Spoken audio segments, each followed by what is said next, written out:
Bab 71. Nama, CEO berbahaya penulis, Ni. Darcy, plus matikan mengatur ulang. Qin Mucai berdiri di samping Xiatong. Dia terlihat sangat jelek. Tubuhnya gemetar sepanjang waktu. Dia mau tidak mau melepas jasnya dan menaruhnya di bahunya. Tidak nyaman menghentikan taksi di tengah malam, dan kita sekarang berada di tempat terpencil. Saya khawatir Anda tidak akan punya mobil jika menunggu setengah jam. Dia terdiam. Ceritakan padaku apa yang terjadi. Aku akan mengantarmu ke sana. Xiatong menghentikan tangannya yang mengenakan jas dan dengan enggan menemukan alasan. Tidak, aku akan menunggu mobilnya sendiri. Qin banyak saya tidak memaksanya meninggalkan pengacara yang telah bekerja keras hampir sepanjang malam. Kemudian dia bersandar di pintu mobil dan menyalakan rokok. 20 menit kemudian, setelah kekecewaan yang tak terhitung jumlahnya, Xiatong akhirnya ragu untuk pergi ke Qin Mucai. Sebelum dia dapat berbicara, dia membukakan pintu untuknya dan berkata, "Mau kemana?" Xiatong menggigit bibirnya dan duduk di rumah sakit ketenangan pikiran. Yah, dia tidak menanyakan apapun. Dia mematikan asap dan menyalakan mobil. Setelah beberapa saat, kami sampai di tempat tujuan. Xiatong bergegas bersiap untuk turun, tetapi dia menekan tangannya untuk membuka pintu, seluruh tubuhnya terbalik, mengelilinginya di ruang kecil antara pintu dan dadanya. Xiatong, dia mendekat. Pendekatannya yang tiba-tiba membuatnya sangat tidak nyaman. Xiatong tidak bisa menahan diri untuk bersandar. Kali ini, aku tidak akan membiarkanmu kabur lagi. Dia menatapnya erat, dan matanya menjadi dalam. Saya akan menanyakan akunnya 5 tahun lalu. Di bangsal anak-anak di lantai 3 rumah sakit, Xiatong membuka pintu. Suara pintu dibuka membangunkan Yi Chu yang tertidur di sofa. Dia berdiri dan tersenyum padanya dengan wajah jernih. "Bagaimana kabarmu? Ada apa sayang?" Dia mengulurkan tangannya untuk melakukan tindakan diam dan menarik Xiatong ke pintu. Dokter mengatakan itu hanya keracunan makanan. Dia hanya pergi mencuci perutnya dan minum obat.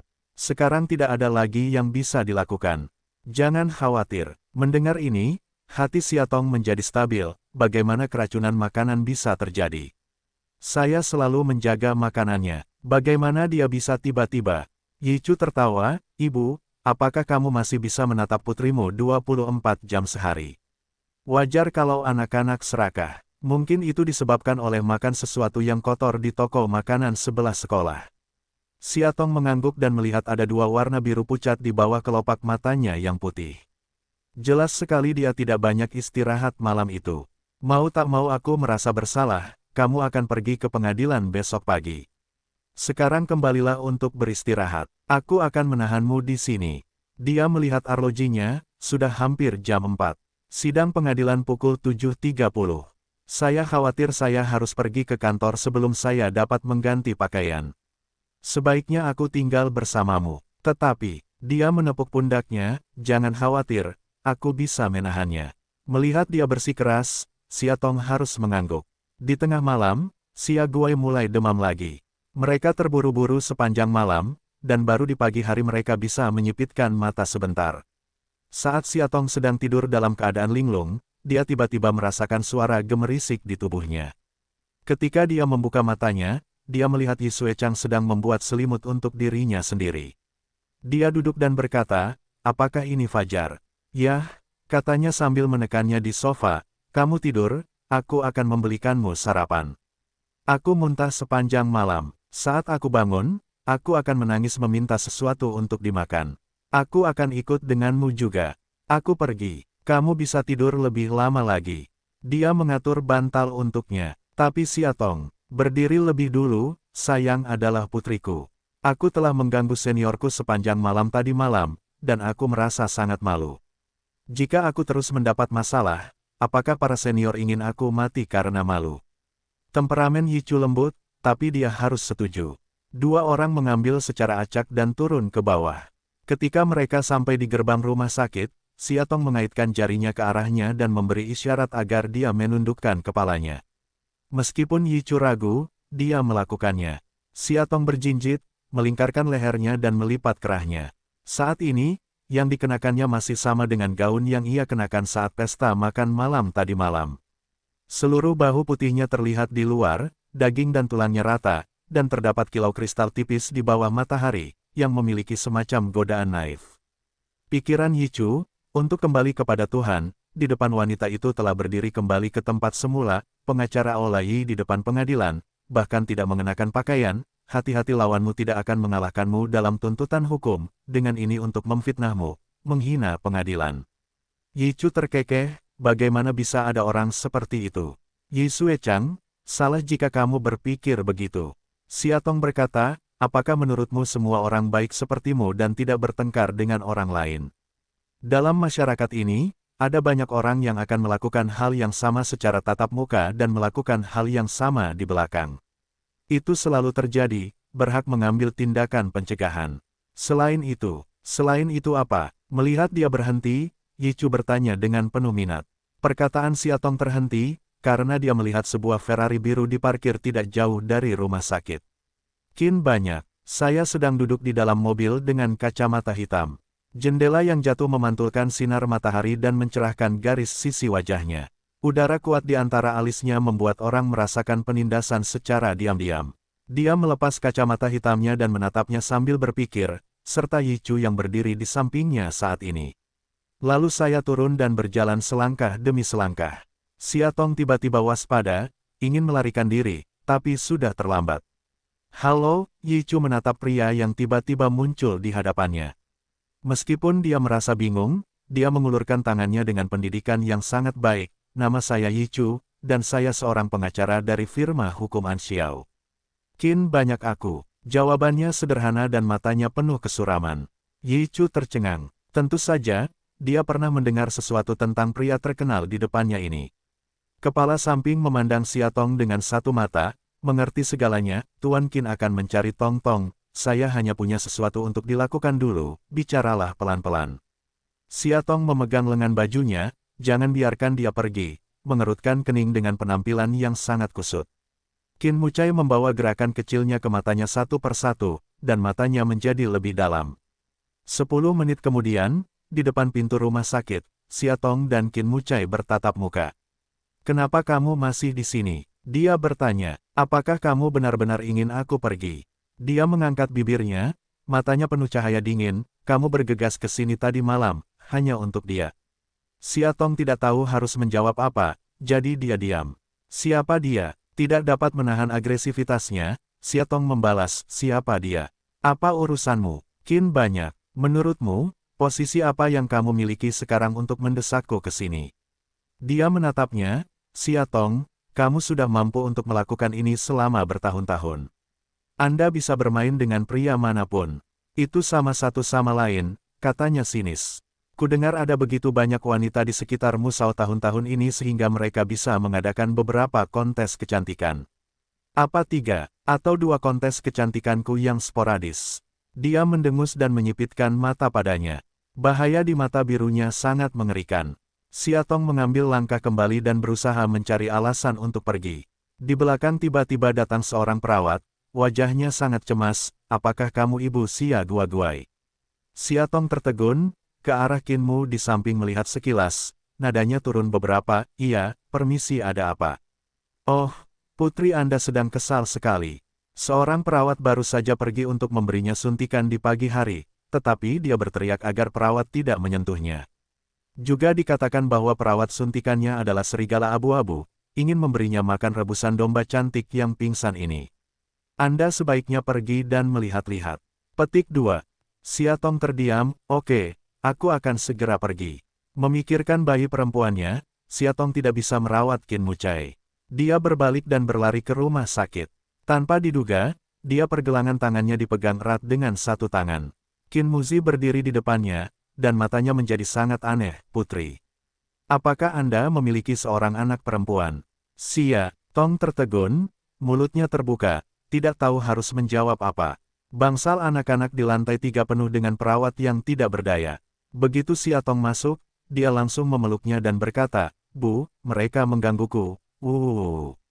Xiatong memeluk putrinya erat-erat. Seorang kepala perawat keluar, Nona Xia. Dengan ekspresi sangat tidak berdaya, dia menunjuk ke tangan jarum, kami benar-benar tidak punya cara. Xiatong mengangguk, biarkan aku yang melakukannya. Sayang, baiklah. Xia Guoguai menatapnya dengan wajah kecil dan air mata berlinang. Saat kamu sakit, Kamu tidak bisa makan semua jenis makanan enak. Kamu tidak bisa menonton film kartun sesuka hati, dan kamu tidak bisa membiarkan ibu mengajakmu bermain. Kamu hanya bisa tinggal di bangsal yang membosankan ini setiap hari. Bukankah itu menyedihkan? Sayang kecil takut, sibuk mengangguk. Dan ada begitu banyak serigala abu-abu besar berbaju putih mendatangimu setiap hari, memaksamu minum obat pahit, bukan? Siatong menundukkan kepalanya dan terus mengangguk. Dan ibu harus pergi bekerja setiap hari. Dia tidak punya banyak waktu untuk menjagamu. Dia hanya bisa meninggalkanmu sendirian di rumah sakit pada malam hari. Aku mendengarnya, Siatong merendahkan suaranya, kudengar ada hantu mengerikan di rumah sakit ini setiap malam. Aku paling suka menangkap gadis cantik sepertimu. Baiklah, Xiao Guai mengerutkan wajahnya dan menatap Siatong dengan getir, Bu. Jadi untuk meninggalkan tempat mengerikan ini lebih awal, haruskah kamu mendengarkan kata-kata ibu, menerima suntikan dan obat-obatan yang baik, dan tidak membiarkan ibu khawatir. Kepala Xiao Guai terjatuh tanpa sadar. Siatong menyentuh kepalanya sambil tersenyum. Senyuman tiba-tiba muncul di belakangnya, dan Siatong berbalik, adalah Qin Mucai. Saya melihatnya bersandar di dinding, kedua tangan di kedua tangan, tersenyum pada dua orang di bangsal.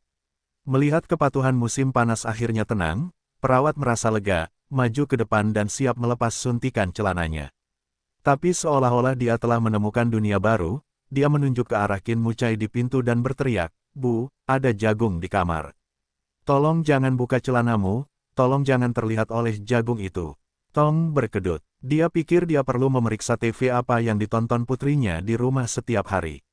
Dia bahkan tahu kata, jagung berwarna. Batuk. Dia berjalan ke arah Qin Muci dengan canggung, itu bisakah kamu pergi keluar dulu? Bersikaplah baik padanya. Qin Mucai mengangkat sudut mulutnya dengan penuh minat dan berjalan ke arah Xiao Guai, bagaimana jika aku tidak ingin keluar? Dengan baik, Xiao Guai memiringkan kepalanya dan berpikir sejenak, lalu berkata, lepaskan celanamu karena warna jagung itu juga. Kamu sudah melihat semuanya, Guai. Guai juga ingin melihat semuanya. Qin Muci berbalik dan menatap Siatong. Siatong mengelus keningnya, seksualitas putri saya sekali lagi terungkap. Melihat dia tidak berbicara untuk waktu yang lama, Xiao Guai mengangkat alisnya dengan cara yang provokatif, mengapa kamu tidak berani? Apakah warna jagung menganggap pantat mereka tidak bagus, jadi tidak berani melepasnya? Qin Mucai merokok dari sudut mulutnya. Siatong menutup mulut putrinya dan tersenyum, Qin banyak. Aku, sebaiknya kamu keluar dulu. Baiklah, Xiao Guai menendang dengan keras. Perlawanan, ibu sangat diktator. Qin Muci mengangkat bibirnya dan berkata sambil tersenyum, anakku tidak tampan. Tanyakan saja pada ibumu, dia lebih tahu dari siapapun. Kata-kata sayang kecil, segera kembali. Mata besarnya menunduk liu-liu menatap ke depan Siatong. Tidak hanya dia, saat ini semua perawat di bangsal, juga semua tidak bergerak ke arah Siatong untuk melihat, di udara muncul nafas ambigu yang kental. Di bawah tatapan begitu banyak orang, Siatong menundukkan kepalanya karena malu dan hanya bisa tersenyum, hahaha. Kaisar naik ke lantai 21, dan sekarang sudah awal malam. Qin Mucai menyelesaikan kontrak terakhir, menutup matanya, bersandar di kursi di belakangnya, dan menggosok naik pelipisnya. Saya berada di luar rumah sakit tadi malam. Saya tidak tidur sepanjang malam. Sekarang saya tidak bisa tidur. Ada banyak waktu luang malam ini. Dia memejamkan mata dan mulai mengingat apa yang terjadi di siang hari. Wanita itu tiba-tiba kembali dari Prancis tanpa tanda apapun, tidak hanya itu, dia muncul di hadapannya dengan lengan di tangan Bu Haoran, berbicara dan berperilaku pantas. Bahkan ada seorang anak kecil. Xiao Guai, baca ini, mulut Qin Muci tanpa sadar tersenyum. Nama aneh seperti itu hanya muncul dari otaknya. Hanya saja, alis familiar gadis itu muncul di benaknya. Mungkinkah 5 tahun lalu dia mengambil tangan pena dan tiba-tiba bangkit? Dia harus mencari tahu tentang hal itu. Ni Seng, seorang pria berpakaian hitam masuk dari pintu, apa yang kamu inginkan dari Musao? Aku ingin kamu segera pergi ke Prancis dan mencari tahu sesuatu untukku. Saya ingin detail kehidupan Siatong selama 5 tahun terakhir dan putrinya, Xiao Guai, katanya. Dia terdiam, dan juga Yi Suechang di sampingnya, saya akan mencari tahu semua tentang dia. Ya, Ni Seng selesai, Tapi tidak pergi, sepertinya ragu-ragu. Ada lagi, Niseng ragu-ragu sejenak, dan kemudian meletakkan setumpuk foto di atas meja di depan Qin Muci. Musao, ini adalah foto yang diambil di klub malam, Tuan Muda Yu tadi malam. Dia berhenti. Qin Muci melihat ke bawah ke gambar meja yang berantakan, yang menunjukkan kakaknya berpelukan, berciuman, dan bahkan menggunakan narkoba dengan beberapa gadis seksi. Merosot dan korup, dengan lambaian tangannya yang besar, Qin Musai menyapu semua foto itu ke tanah, hanya untuk merasakan api tanpa nama di dadanya. Aku telah kehilangan semua rasa maluku di luar negeri. Musao, tenanglah. Menurutku tuan muda itu masih muda dan bodoh, dia membungkuk untuk mengambil foto itu. Sekarang saatnya memikirkan bagaimana menangani media-media tersebut. Qin Mucai duduk dan menenangkan amarahnya. Lalu dia berkata dengan suara tegas, ambil sejumlah uang dan pergi ke sana untuk melakukan pengelolaan. Tidak masalah berapa jumlahnya, tapi kamu harus ingat untuk tidak mempublikasikannya. Ya, keesokan harinya sedikit cerah, Siatong siap berangkat ke perusahaan. Kemarin karena sakit parah, dia harus meminta cuti di hari pertama kerja. Meskipun Ana, sang sutradara, tidak mengatakan apa-apa, dia masih sedikit malu. Selain itu, dia mengadakan kontes selama sebulan dengan Suruo, desainer, King Xing. Saat ini, dia tidak bisa mengendurkan kewaspadaannya sama sekali. Ketika saya tiba di perusahaan, saya mengetahui bahwa Ana memberikan dia dan Suruo kepada Shen Yin dan Mina, model terkenal yang sangat populer akhir-akhir ini. Konon Mina hanyalah pendatang baru, namun dia memiliki temperamen yang baik. Terlambat menghadiri konferensi pers dan marah kepada wartawan terjadi dari waktu ke waktu. Dia biasa memarahi dan menangisi asisten kecilnya di depan publik, yang membuatnya memiliki reputasi buruk di NES. Jadi Siatong sangat senang dia tidak berbicara dengannya. Sebagai perbandingan, nyanyian lebih mudah dilakukan. Dia juga disebut lembut dan sopan, tapi Siatong selalu merasa senyumannya membuat orang merasa terasing. Beberapa hari kemudian, dia kebetulan syuting MV di tepi pantai. Selama jeda pengambilan gambar, dia tidur di kursi berlengan dan membaca dengan tenang. Siatong memilih pakaian untuk adegan berikutnya. Ketika dia mengirimkannya, dia melihat judul buku Bagaimana Menjadi Ibu yang Baik. Setelah jeda dalam langkahnya, dia menatapnya dan mulai tertawa, tolong. Tidak ada, Siatong menyerahkan pakaiannya, hanya ingin pergi, tapi dia memanggil, Nona Sia. Baiklah, bolehkah aku duduk? Dia menunjuk ke kursi di sampingnya. Siatong ragu-ragu dan duduk. Nona Sia dan banyak lagi, aku adalah kenalan lama. Aku melihatmu masuk ke mobilnya setelah makan malam hari itu, dia bertanya. Siatong tidak tahu bagaimana menjawab, aku mengenalmu sebelumnya, tapi aku tidak mengenalmu. Adikku dulunya adalah tunangannya, dan kemudian pernikahannya kandas karena beberapa alasan, dan saya belum pernah melihatnya sejak.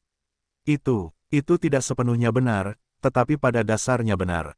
Shen Yin mengangguk, saya telah mendengar sesuatu tentang tahun itu, termasuk kamu dan banyak aku. Dia berhenti dan menatapnya sambil tersenyum, banyak aku telah banyak berubah dalam 5 tahun terakhir.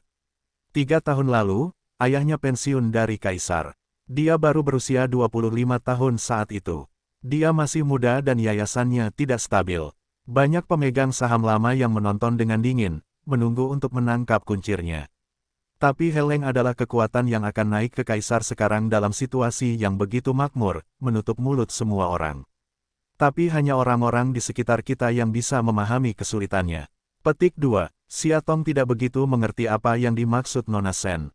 Senyumannya yang lembut, 5 tahun, bisa menjadi seorang pemuda impulsif dan sembrono yang diasah menjadi pria dewasa dan stabil.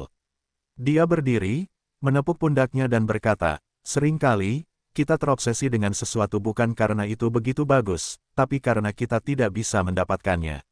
Siatong mengerutkan kening. Dia tidak bodoh. Dia mengerti bahwa dia mengingatkannya.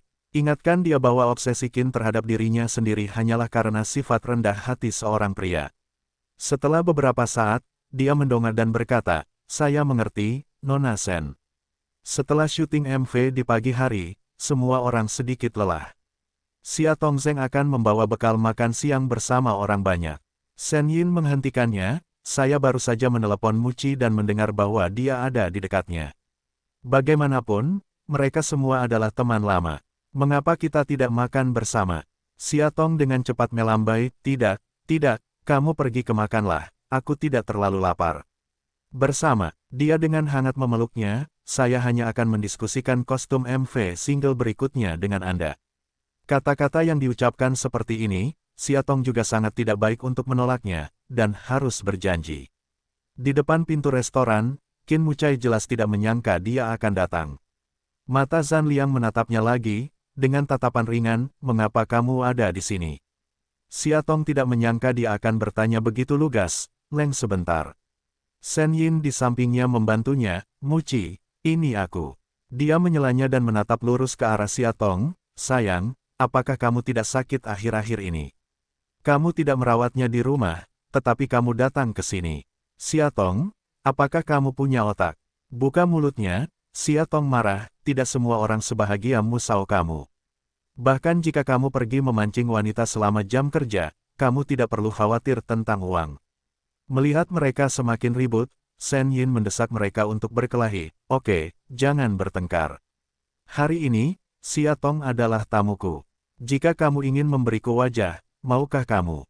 Qin Muci mengerucutkan sudut ruangan, bibirnya dan tidak berbicara. Akhirnya, dia melihat lagi ke arah Siatong dan langsung pergi ke restoran. Karena pembukaan yang tidak terlalu menyenangkan ini, Siatong beberapa tidak mau masuk, tetapi tidak baik untuk berjabat tangan, wajah Shen Yin, jadi dia hanya bisa dengan enggan masuk. Tapi dia memilih meja kosong di samping Qin banyak aku dan duduk. Shen Yin memanggilnya, Siatong, datang dan duduk bersama. Tidak, Siatong mengguncangnya kepala, saya tidak bisa makan seseorang. Qin Mucai meletakkan pialanya dengan ekspresi ringan dan berkata kepada Shen Yin, ayo makan.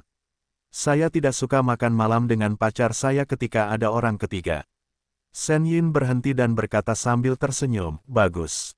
2 filet mignon, setengah matang. Tambahkan lafite tahun, 90, dan 2 puding karamel untuk hidangan penutup. Tong mendengar perintah terampil Qin Mucai, menyapu makanan mahal itu dengan matanya lagi, dan menyeka keringat secara diam-diam. Apa yang Anda inginkan, Nona?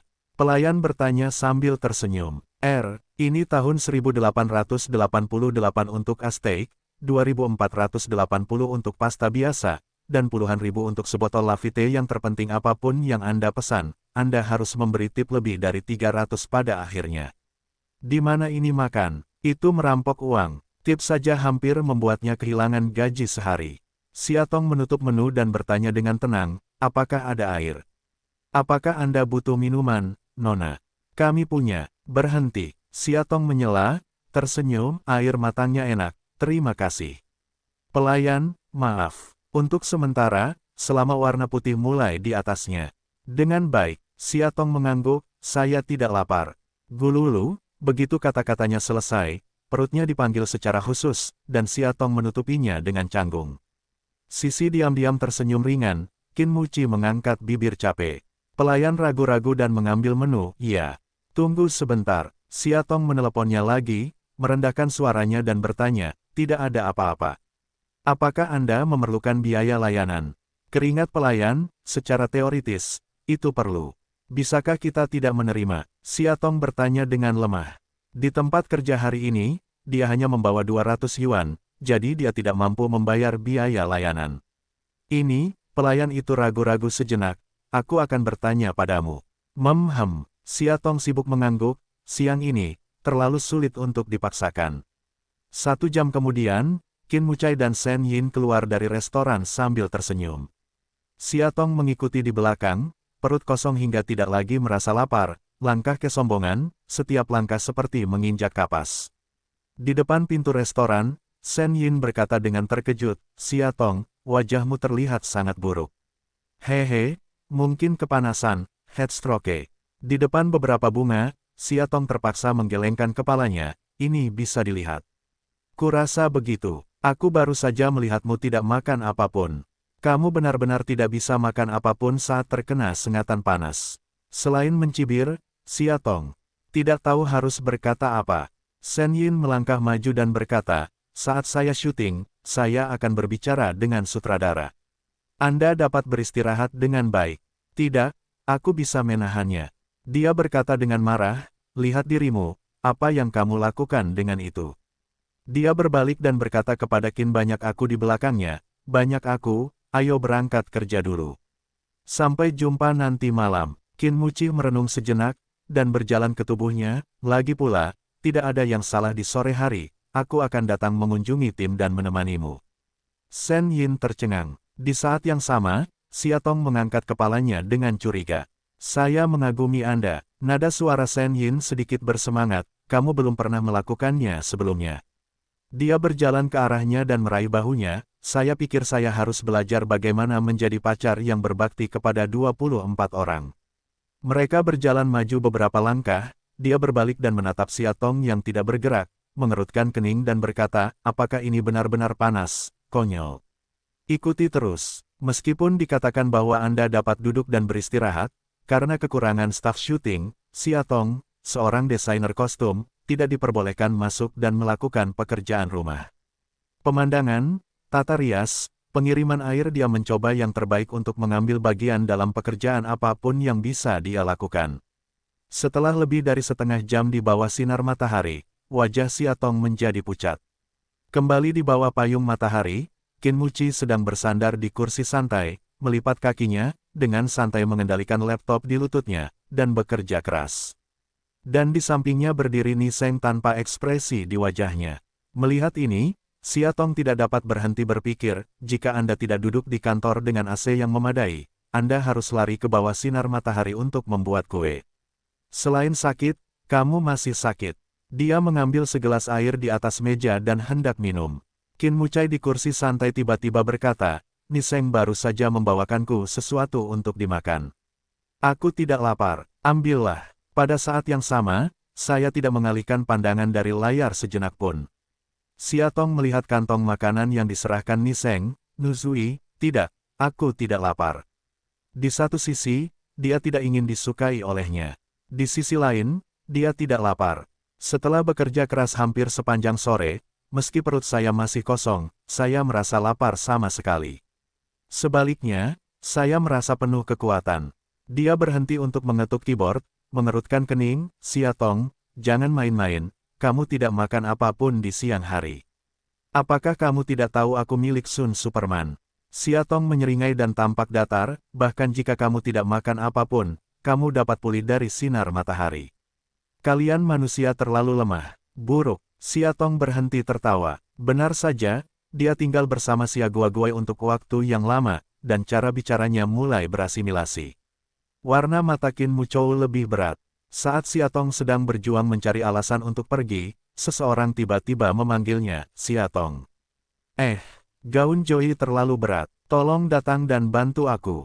Bagus. Xiatong meletakkan cangkir airnya, hanya ingin pergi, tetapi pergelangan tangannya ditangkap lagi oleh Qin Mucai. Suaranya tidak besar, tapi tenang dan kuat, membuat orang merasa tertekan yang harus mereka patuhi. Xiatong, kamu selesai makan lalu pergi. Staf di sana mendesak, dan Qin Mucai di sini berkelahi dengannya. Xiatong tidak berdaya, Qin banyak, kamu memaksaku. Selesai berkata untuk mengambil gelas air itu saja, sua sebentar, semua tidak akan meminum air untuk dituangkan ke tubuh Qin Muci. Kamu, dia tiba-tiba bangkit dan jatuh ke tanah ketika dia basah kuyup.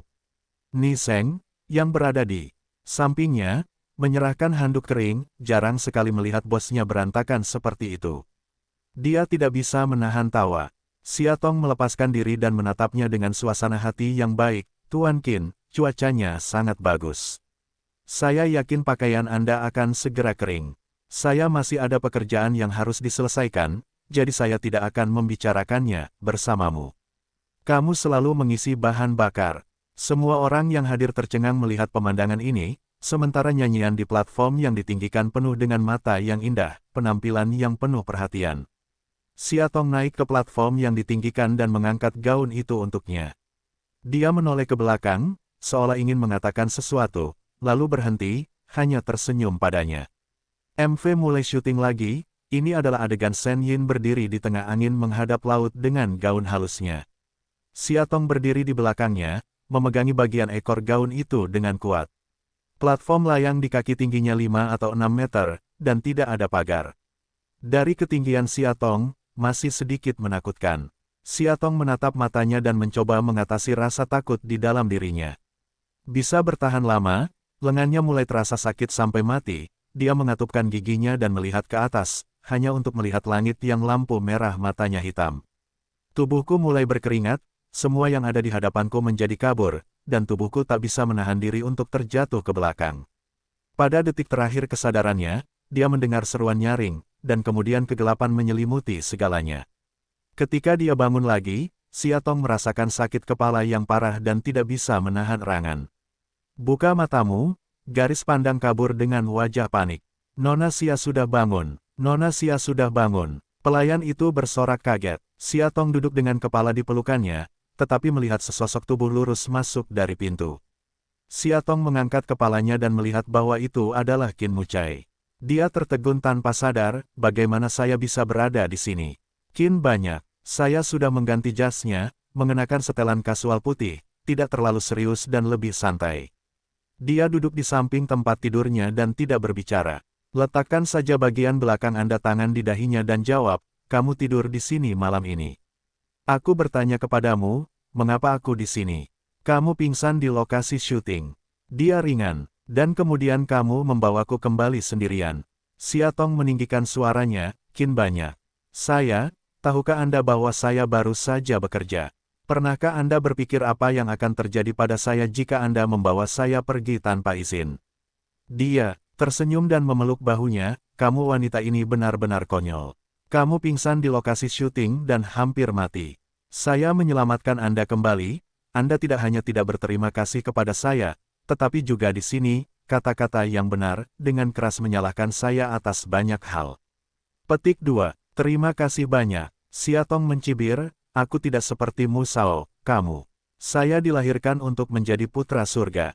Saya memiliki kekayaan yang tak terhitung jumlahnya untuk dibelanjakan. Saya ingin bekerja, saya ingin menghasilkan uang, saya ingin membesarkan anak-anak saya. Tapi itu hanya serangan panas. Mungkin itu hal yang besar bagi Anda. Bukan apa-apa bagiku, Siatong. Saat dia mengatakan itu, dia menarik selimutnya dan berencana untuk pergi. Qin Mucai pergi tidur dengan satu lutut, menghentikan tindakannya, dan mengejek, pekerjaan apa yang sangat buruk. Berapa banyak uang yang Anda peroleh dari pekerjaan sederhana ini? Dia menutupinya, menekannya ke bawah tubuhnya, dan memandangnya dari kepala hingga kaki, terutama di dadanya untuk waktu yang lama. Aku sudah lama tidak memberimu pekerjaan yang cukup baik, tetapi kamu tidak melakukannya, mau? Dia menghela nafas, seolah itu sangat disayangkan. Siatong menolak pendekatannya dan mencibir, tidak masalah jika kamu menjual tubuhmu. Qin Muci menutup mulutnya dan semakin mengejek, kamu tidak menjualnya sekali 5 tahun yang lalu. Sekarang ini adalah penjualan nyata, tetapi ini hanya kembali ke bisnis lamamu. Melihat wajahnya memutih sesaat, dia menghela nafas pelan di telinganya, pada saat itu, apa yang kamu katakan kepadaku sangat benar sehingga kamu bisa membawa uang ayahku ke Prancis dalam sekejap mata. Siatong suaranya menenangkan diri, kamu benar-benar bisa berakting.